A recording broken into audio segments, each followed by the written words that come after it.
శ్రీశైలంలో జరగనున్న ఉగాది ఉత్సవాల ఏర్పాట్లను పరిశీలించారు జిల్లా ఎస్పీ సునీల్ షేర్.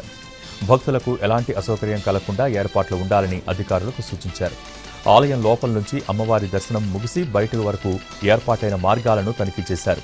భద్రతాపరంగా ప్రతి భక్తుడిని ప్రవేశ మార్గంలో క్షుణ్ణంగా తనిఖీ చేయాలని సూచించారు. రేపటి నుంచి ఈ నెల 20 వరకు ఉగాది మహోత్సవాలకు భారీ బందోబస్తు ఏర్పాట్లు చేశామన్నారు. ఆలయం ఆవరణలో ఎలాంటి అవాంఛనీయ ఘటనలు తలెత్తకుండా విధులు నిర్వహించాలని సూచించారు.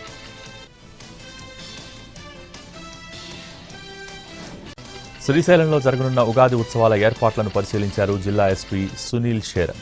భక్తులకు ఎలాంటి అసౌకర్యం కలగకుండా ఏర్పాట్లు ఉండాలని అధికారులకు సూచించారు.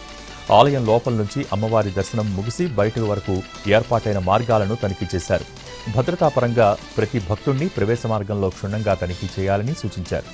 రేపటి నుంచి ఈ నెల 20 వరకు ఉగాది మహోత్సవాలకు భారీ బందోబస్తు ఏర్పాట్లు చేశామన్నారు. ఆలయం ఆవరణలో ఎలాంటి అవాంఛనీయ ఘటనలు తలెత్తకుండా విధులు నిర్వహించాలని సూచించారు.